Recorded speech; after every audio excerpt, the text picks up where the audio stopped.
this is the first part of your listening test. Usually, that's how the sections are beginning. First 1 to 10 question එක first part එක. ඊට පස්සේ 11 to 20 part 2. 21 to 30 part 3 ඔන්න ඔහොම තමයි කැඩේ. So listen to the instructions for each part of this section carefully. Answer all the questions. You can download the questions for the entire listening practice test from the listening practice test. So you can go part 1, part 2 separately. So while you are listening, write your answers on the question paper or use a pencil.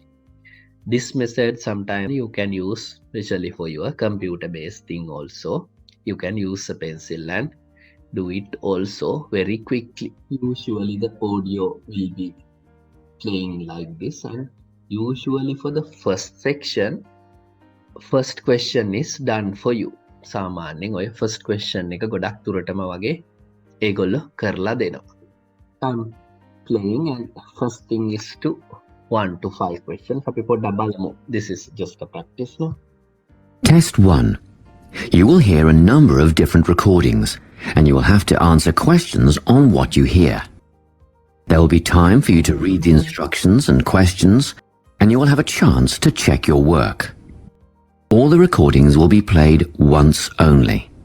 The test is in 4 sections. At the end of the test, you will be given 10 minutes to transfer your answers to an answer sheet. Now turn to Section 1. Section 1. You will hear a conversation between a clerk at the inquiries desk of a transport company and a man who is asking for travel information. First, you have some time to look at questions 1 to 5. You will see that there is an example that has been done for you. On this occasion only, the conversation relating to this will be played first. Good morning, Travel Link. How can I help you? Good morning. I live in Bayswater and I'd like to get to Harbour City tomorrow before 11 a.m. Well, to get to Bayswater... No, I live in Bayswater. My destination is Harbour City. Oh, sorry, right. So that's Bayswater to Harbour City. Are you planning to travel by bus or train? The man wants to go to Harbour City. So, Harbour City has been written in the space. Now we shall begin. You should answer the questions as you listen, because you will not hear the recording a second time. Yes. Ready, Hashani? Yeah. Shall we do 1 to 5? Listen carefully and answer questions 1 to 5. Good morning, Travel Link. How can I help you? Good morning. I live in Bayswater and I'd like to get to Harbour City tomorrow before 11 a.m. Well, to get to Bayswater... No, I live in Bayswater. My destination is Harbour City. Oh, sorry. Right, so that's Bayswater to Harbour City. Are you planning to travel by bus or train? I don't mind really. Whichever option is faster, I suppose. Well, if you catch a railway express, that'll get you there in under an hour. Let's see. Yes, if you can make the 9:30 a.m. express, I'd recommend you do that. Great. Which station does that leave from? Helendale is the nearest train station to you. Did you say Helensvale? No, Helendale. That's Helendale. What's the best way to get to the Helendale station then? Well, hang on a minute while I look into that. Now, it seems to me that you have 2 options. Option 1 would be to take the 7:06 bus from the Bayswater Shopping Centre to Central Street. When you get there, you transfer to another bus which will take you to the station. Or the second option, if you don't mind walking a couple of kilometres, is to go directly to Central Street and get straight on the bus going to the train station. OK, which bus is that? The 792 will take you to the station. I guess the walk will be good for me, so that might be the better option. What time do I catch the 792? There are 2 buses that should get you to the station on time. One just before 9 o'clock and one just after. But look, at that time of the morning it might be better to take the earlier one, just in case there's a traffic jam or something. The 8:55 is probably safer than the 9:05. Yeah, I don't want to miss the train, so I'll be sure to get on the 5 to 9 bus. Yes. Usually the tests are going like this. Can manage. Shall we move on with this then? You have some time to look at questions 6 to 10. Now listen and answer questions 6 to 10. By the way, how much will I have to pay in fares? Well, you can get a ticket on the bus for $1.80 cash, and you'll need $10 each way for the train. Wait, do you have a travel link card? No, but I can get one before tomorrow. Okay, well that'll make it considerably cheaper then. The bus will cost $1.50 each way, and the train will be... The train to Harbour City will still cost $10 because you'll be travelling during peak hours in the morning, so no savings there, I'm afraid. However, if you could come back at an off-peak time... What does that mean? Well, if you could start your return journey before 5 p.m. or later than 7:30 in the evening... Actually, I wasn't planning on coming back till at least 8 o'clock anyway. Oh, in that case, you can make quite a saving if you use your travel link card. You did say you were planning to purchase one, didn't you? Yes, I'll pick one up later today. Good. That would mean your return train journey would only cost you $7.15 with your card. Thank you. Is there anything else I can help you with? Actually, there is. Do you know if I can use the travel link card on ferries? If you're thinking of the Harbour City ferries that go back and forth between the North and South Bank, those are the commuter ferries, then yes. A one-way trip costs $4.50, but with your card you'd make a 20% saving and only pay $3.55. So $3.55 for the commuter ferry. What about the tour boats? You mean the tourist ferries that go upriver on sightseeing tours? No, they only take cash or credit card. They're not part of the Travel Link company. Oh, I see. I don't suppose you know the cost of a tour? In actual fact, I do, because I took a friend on the trip upriver just last week. We decided on the afternoon tour, and that was $35 each. But I understand that you can do the whole day for $65. Thank you. You've been a great help. My pleasure. Enjoy your day out. That is the end of section 1. You now have half a minute to check your answers. Yes, Hashan. So the tests are flowing like that. So hope as you can understand, unlike the first section, the second section is a bit tough. The test flows like that also because unlike the first part, the second part is little bit tough. But as you can see, they are actually asking for some amount of money, like that, another time, again amount of money. So actually they are asking for something we know. Podi deyak ඇත්තටම අහන්නේ. So we should be able to quickly check on that. Yes, 1 to 10 complete කරගන්න පුළුවන් වුණා. Hope you can see the answers.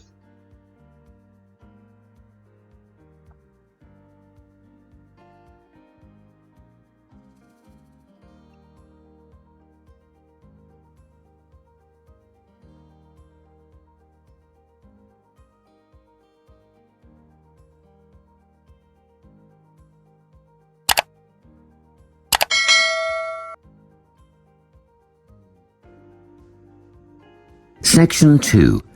You will hear a guidance counsellor talking to a group of students. First, you have some time to look at questions 11 to 14.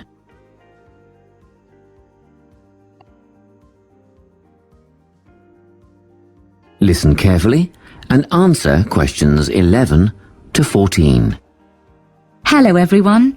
I'm the Counselling Administrator here at St Ives College, and I've been asked to come and talk to you about our counselling team and the services that we offer.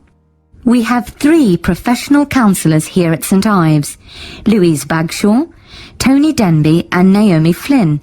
They each hold daily one-on-one sessions with students, but which counsellor you see will depend on a number of factors. If you've never used a counsellor before, then you should make an appointment with Naomi Flynn. Naomi specialises in seeing new students and offers a preliminary session where she will talk to you about what you can expect from counselling, followed by some simple questions about what you would like to discuss. This can be really helpful for students who are feeling a bit worried about the counselling process. Naomi is also the best option for students who can only see a counsellor outside office hours. She is not in on Mondays, but starts early on Wednesday mornings and works late on Thursday evenings, so you can see her before your first class or after your last class on those days. Louise staffs our drop-in centre throughout the day. If you need to see someone without a prior appointment, then she is the one to visit. Please note that if you use this service, then Louise will either see you herself or place you with the next available counsellor. If you want to be sure to see the same counsellor on each visit, then we strongly recommend you make an appointment ahead of time. You can do this at reception during office hours or by using our online booking form. Tony is our newest addition to the counselling team. He is our only male counsellor, and he has an extensive background in stress management and relaxation techniques. We encourage anyone who is trying to deal with anxiety to see him. Tony will introduce you to a full range of techniques to help you cope with this problem, such as body awareness, time management, and positive reinforcement. Before you hear the rest of the talk, you have some time to look at questions 15 to 20.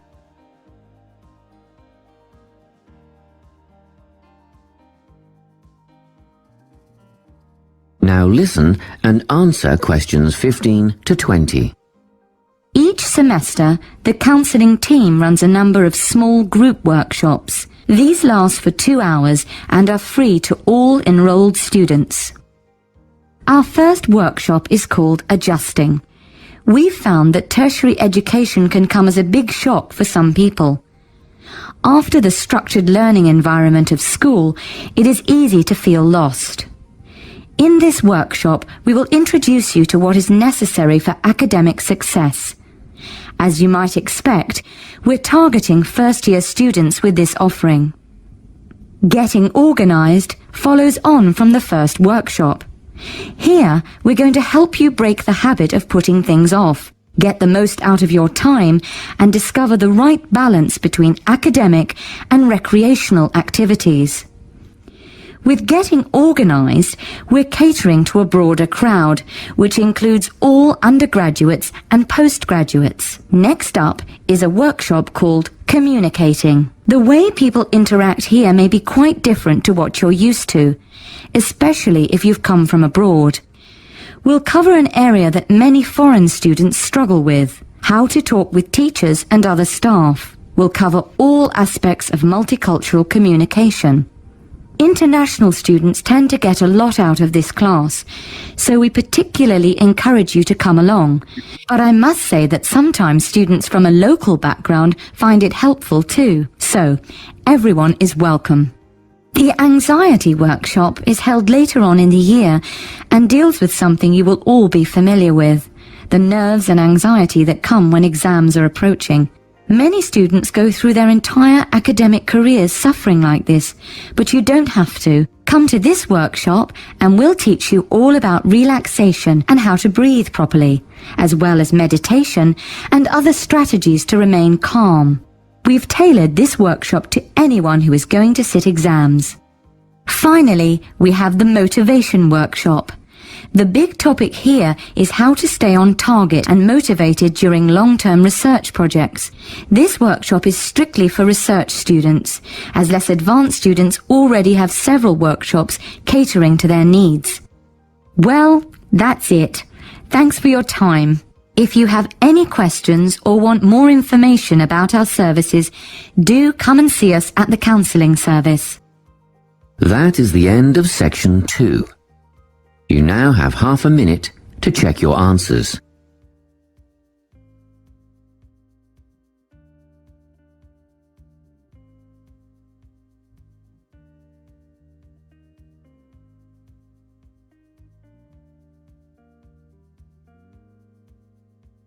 Shall we move on to the third part then? Section 3.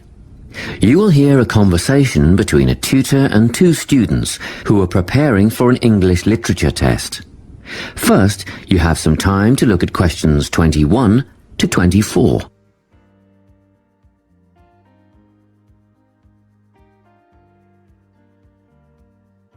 Listen carefully and answer questions 21 to 24.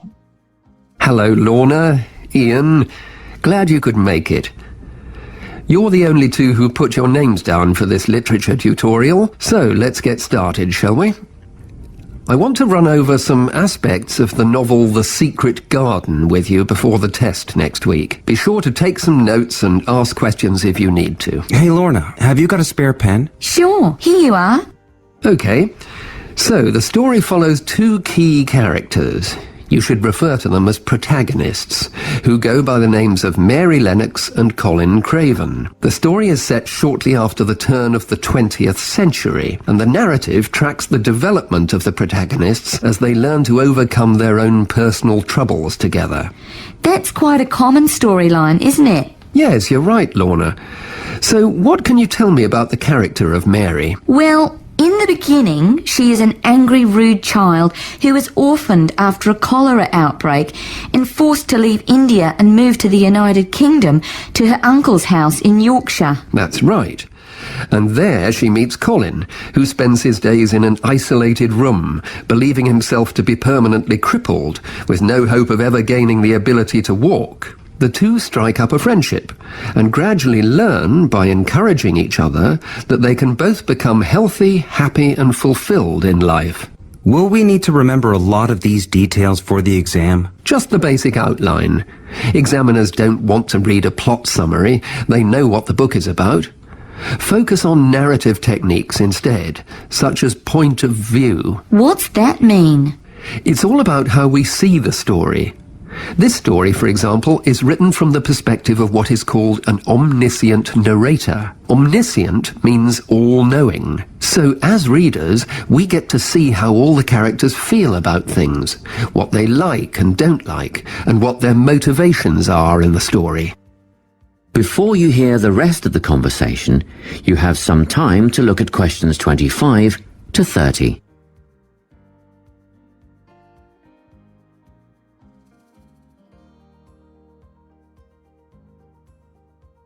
Now listen and answer questions 25 to 30. Won't it be hard to write a technical analysis? After all, it's a kid's book. Well, it was initially pitched at adults, you know. But over the years it has become seen as a more youth-orientated work. And you're right in a sense. The simple vocabulary and absence of foreshadowing make the story very easy to follow and ideally suited for children. But that doesn't mean there isn't much to analyse. Look at the symbolism, for instance. Symbols are things, right? Material things like objects that stand for abstract ideas. Absolutely, yes. And the author uses many of them. There's the robin redbreast, for example, which symbolises the wise and gentle nature that Mary will soon adopt. Note that the robin is described as not at all like the birds in India. Roses are used as well, as a personal symbol for Mistress Craven. You'll see they're always mentioned alongside her name, and Mistress Craven's portrait can also be interpreted as a symbol of her spirit. Are symbols just another name for motifs? No, motifs are a bit different. They don't have as direct a connection with something the way that a symbol does. Motifs are simply recurring elements of the story that support the mood. Are there any in this novel? Yes, two very important ones. The Garden of Eden is a motif. It comes up a few times in connection with the garden of the story. And then you've got the role that secrets play in the story. In the beginning, everything is steeped in secrecy, and slowly the characters share their secrets, and in the process move from darkness to lightness, metaphorically, but also, in the case of Colin, quite literally. His room in the beginning has the curtains drawn, and he appears at the end in the brightness of the garden. Anything else we need to know about? Yes. Nearly all novels explore universal concepts that everyone has experienced. Things like love, family, loneliness, friendship. These are called themes. The Secret Garden has a few themes that all centre on the idea of connections. The novel explores, for example, the way that health can determine and be determined by our outlook on life. As Colin's health improves, so too do his perceptions of his strength and possibility. The author also examines the link between our environment and our physical and emotional prosperity. The dark, cramped rooms of the manor house stifle the development of our protagonists. The garden and natural environments allow them to blossom, just as the flowers do. Finally, this book looks at connections between individuals, namely Mary and Colin. This necessity of human companionship is the novel's most significant theme, because none of their development as individuals would have occurred without their knowing each other. Well, that about sums it up, I think. That's a great help, thanks. Yes, thanks very much. That is the end of section 3. You now have half a minute to check your answers. Yes, it's related to actually the literature side.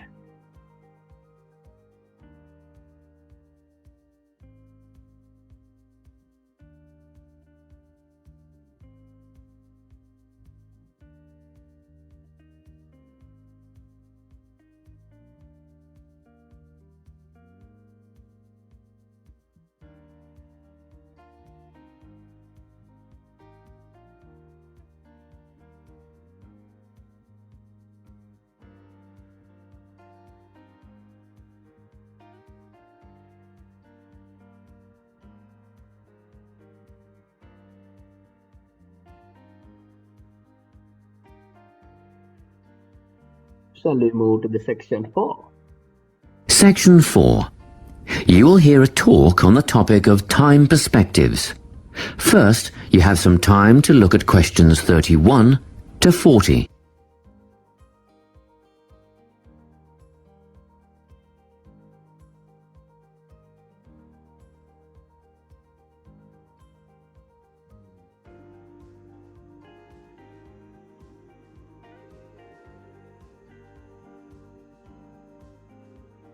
Listen carefully and answer questions 31 to 40. Today, I'm going to be talking about time. Specifically, I'll be looking at how people think about time and how these time perspectives structure our lives. According to social psychologists, there are 6 ways of thinking about time, which are called personal time zones. The first 2 are based in the past. Past positive thinkers spend most of their time in a state of nostalgia, fondly remembering moments such as birthdays, marriages, and important achievements in their life. These are the kinds of people who keep family records, books, and photo albums. People living in the past negative time zone are also absorbed by earlier times. But they focus on all the bad things, regrets, failures, poor decisions. They spend a lot of time thinking about how life could have been. Then, we have people who live in the present. Present hedonists are driven by pleasure and immediate sensation. Their life motto is to have a good time and avoid pain. Present fatalists live in the moment too, but they believe this moment is the product of circumstances entirely beyond their control. It's their fate, whether it's poverty, religion, or society itself. Something stops these people from believing they can play a role in changing their outcomes in life. Life simply is, and that's that. Looking at the future time zone, we can see that people classified as future active are the planners and go-getters. They work rather than play and resist temptation. Decisions are made based on potential consequences, not on the experience itself. A second future-orientated perspective, future fatalistic, is driven by the certainty of life after death and some kind of a judgment day when they will be assessed on how virtuously they have lived and what success they have had in their lives. Okay, let's move on. You might ask, how do these time zones affect our lives? Well, let's start at the beginning. Everyone is brought into this world as a present hedonist. No exceptions. Our initial needs and demands, to be warm, secure, fed, and watered, all stem from the present moment. But things change when we enter formal education. We're taught to stop existing in the moment and to begin thinking about future outcomes. But did you know that every 9 seconds, a child in the USA drops out of school? For boys, the rate is much higher than for girls. We could easily say, well, boys just aren't as bright as girls. But the evidence doesn't support this. A recent study states that boys in America, by the age of 21, have spent 10,000 hours playing video games. The research suggests that they'll never fit in the traditional classroom because these boys require a situation where they have the ability to manage their own learning environment. Now, let's look at the way we do prevention education. All prevention education is aimed at a future time zone. We say, don't smoke or you'll get cancer. Get good grades or you won't get a good job. But with present-orientated kids, that just doesn't work. Although they understand the potentially negative consequences of their actions, they persist with the behavior because they're not living for the future. They're in the moment right now. We can't use logic, and it's no use reminding them of potential fallout from their decisions or previous errors of judgment. We've got to get in their minds just as they're about to make a choice. Time perspectives make a big difference in how we value and use our time. When Americans are asked how busy they are, the vast majority report being busier than ever before. They admit to sacrificing their relationships, personal time, and a good night's sleep for their success. 20 years ago, 60% of Americans had sit-down dinners with their families, and now only 20% do. But when they're asked what they would do with an 8-day week, they say, oh, that'd be great. They would spend that time laboring away to achieve more. They're constantly trying to get ahead, to get toward a future point of happiness. So, it's really important to be aware of how other people think about time. We tend to think, oh, that person's really irresponsible, or that guy's power hungry. But often, what we're looking at is not fundamental differences of personality, but really just different ways of thinking about time. Seeing these conflicts as differences in time perspective, rather than distinctions of character, can facilitate more effective cooperation between people and get the most out of each person's individual strengths. That is the end of section 4. You now have half a minute to check your answers. Shall we check the answers?